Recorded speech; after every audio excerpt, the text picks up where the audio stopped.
ቁርጣችሁ እንድታቁም ፈልገው ነገር ሴት ልጅ መጀመሪያ ከወንድ ልጅ የምትፈልገው ሐቂቃ የእውነት ትክክለኛ ተፈጥሮዋ መልክ አይደል፣ ወንዳዊ ማንነቱን ነው የምትፈልገው። የእውነት ባል ይሆናል ወይ? የእውነት ሚስቱን ልጆቹን የሚንከባከብ የሚጠብቅ ኃላፊነት የሚወስድ ሪጃል ነው ወይ? ብትቀጥን ብትወፍር ብትረዝም ብታጥር ሪያሊቲው ይሄ ነው። ህይወትን በትክክል መኖር የሚችል ወንድ ልጅ ነው የምትፈልገው። ሳይኮሎጂካሊ ሴት ልጅ ወንድ ይኖርሻል፣ ደረቱ የሰፋ ምጹ የሚያምር ረጅም ምናምን ብትባል ብዙ እንትን አይልም።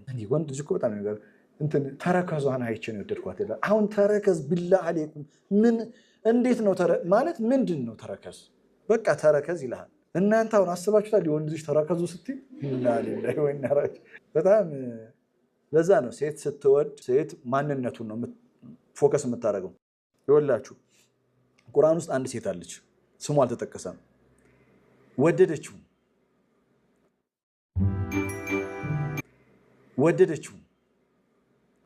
ወደደችውና ማለት በቃ እንትኑ ማንነቱ በጣም የሚገርም ነው። አካሉ ብቻ ሳይሆን ማንነቱ በጣም ማርኳታል።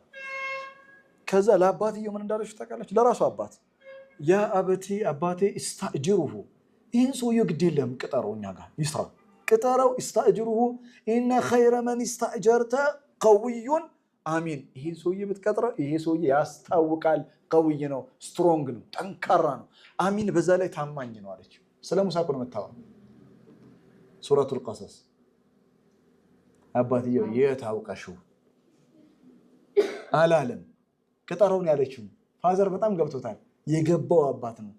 ዞር አለና ለሙሳ አንቺ ውጪ አላት። አስወጣትና እኔ የምልህ ከሁለት ልጆቼ አንዷን ልድር እፈልጋለሁ፣ ምን ትላለህ? እና እኔ ጋራ 8 ዓመት ታገለግላለህ፣ ይስማማሃል አለ። ሙሳ ትቀልዳለህ እንዴ? የሚሄድበት የለውም በእጄ ነው ያለው። የዚህ ሰዓት ነብይ አይደለም። አየህ አሁን እሷ ስለምኑን ያወራችው?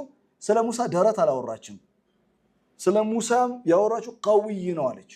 ስትሮንግ ነው፣ ጠንካራ ነው። ጠንካራ ነው ማለት ህይወት ላይ የሚመጡ እንትኖችን ቻሌንጅ።